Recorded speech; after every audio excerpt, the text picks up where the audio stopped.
I always imagined betrayal as something explosive, a dramatic confrontation, shattering glass, raised voices echoing through a room. But when it came for me, it arrived quietly, the same way dusk settles over a city, unnoticed until everything is already dark. The night everything changed began ordinarily. A storm grounded all flights, and I found myself unexpectedly back in my car, deciding to drive home instead of spending another night in a hotel. I thought I was doing something sweet, something thoughtful. I even picked up my wife Emma's favorite pastries on the way, imagining the surprise smile she'd give me when she saw me. When I pulled into our neighborhood, everything looked just as it always did. The carefully trimmed lawns, the identical mailboxes, the dim glow from the streetlights. But what felt wrong was the light in our bedroom window. It was past 1 in the morning. Emma never left lights on. She was practical like that, almost rigidly so. I assumed she'd fallen asleep reading or forgotten it during the storm. I didn't think anything was wrong. I didn't think anything could be.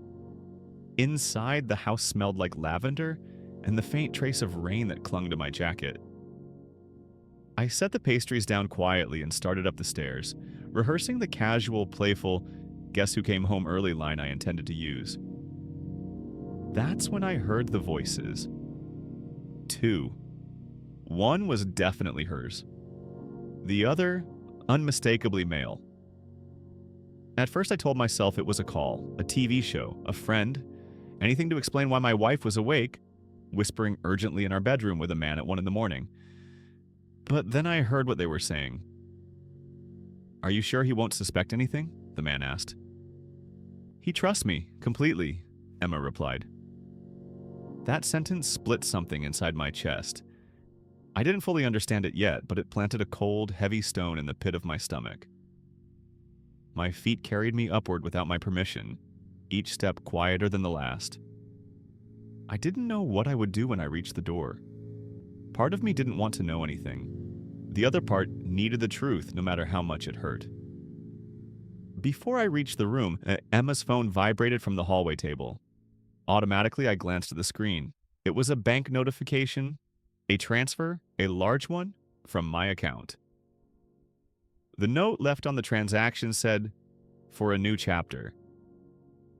The recipient was someone named Rick, a man I vaguely remembered from one of Emma's work dinners.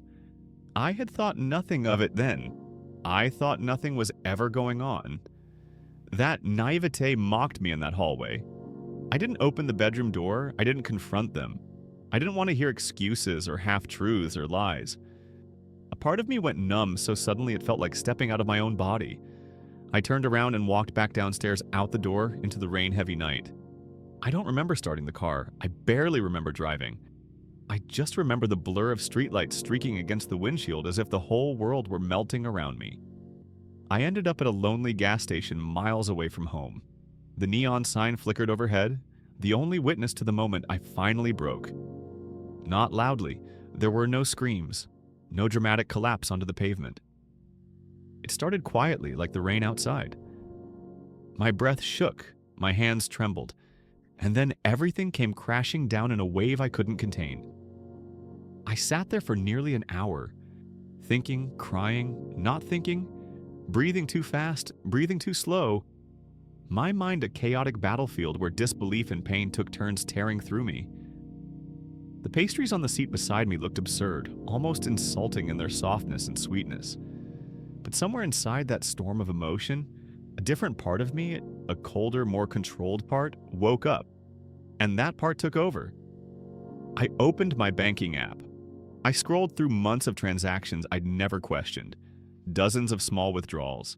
Several large transfers. Patterns I hadn't noticed because I trusted her. Patterns I should have noticed but didn't, because love made me blind to everything sharp. By morning, I had frozen the accounts and contacted a lawyer. He listened to everything I said without interruption, then told me calmly, "You did the right thing, and you did it just in time." He sent instructions, asked for screenshots, documentation, the whole arsenal. I didn't hesitate. I gathered everything. I returned home briefly later that morning. The bedroom door was closed, the light was off. Emma was sleeping, or pretending to. I packed a few clothes without waking her and left. She called later, confused, angry, then panicked when she realized her card wasn't working. She begged me to talk. I kept my answers short.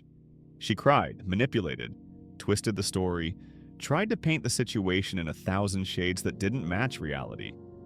But the facts were too solid, too undeniable. In the weeks that followed, the truth unraveled with brutal clarity. My lawyer uncovered months of transfers between her and Rick. Trips she'd taken that she claimed were for work or self-care days. Gifts she bought with my money. Plans she made for a life without me. A life she expected me to unknowingly finance until the moment she was ready to leave.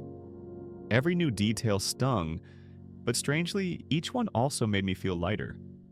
Like losing illusions was painful, but carrying them had been even more painful without me realizing it. The court saw everything clearly as well. She lost most shared assets. The man she cheated with disappeared the moment her access to my finances vanished. Their fresh start evaporated before it even began. Once the practical pieces of ending our marriage were set in motion, I moved into a furnished apartment complex across the city. The manager, Lena, greeted me in the lobby when I arrived with my boxes. She noticed my exhaustion immediately, though she didn't pry. "You look like you've had a long day," she said. "You have no idea," I answered. Instead of questioning further, she simply said, "Let me help," and took one of the heaviest boxes from my hands. There was something grounding about her presence. She didn't ask why I moved suddenly, didn't try to fill silence with sympathy or curiosity. She offered help without expectation, kindness without pressure. And in the weeks that followed, she became the one person who made the days feel survivable again. We began with simple conversations in the hallway, then shared coffee before work, then dinners on days when I didn't have the energy to cook. Her laughter felt easy, unforced, unentangled with manipulation or hidden motives. She listened when I spoke and didn't push when I stayed quiet. Her company felt like breathing fresh air after months spent drowning. One evening, we sat on the building's rooftop, watching the city lights shimmer like a sea of small, flickering hopes. Lena glanced at me softly and said, "You're breathing again, I can tell." And she was right. Something inside me had shifted. The anger had faded, the grief had loosened. The betrayal no longer felt like an open wound, but rather a scar that no longer controlled my steps. A few months later, Lena and I decided to rent a small house together. Nothing extravagant, just a place full of sunlight and quiet and the kind of peace that doesn't need to be explained. For the first time in a long time, I wasn't planning my life around someone's expectations or someone's secrets. I was building something real. Looking back now, I'm not glad the betrayal happened. No one ever is. But I am grateful for what came after. For the freedom, the clarity, the unexpected hope. For the chance to rebuild my life not from the ruins of my old one, but from the strength I discovered in myself. I thought betrayal would destroy me. Instead, it showed me who I truly was, and who I deserved to become. And in a strange, unexpected way, it set me free.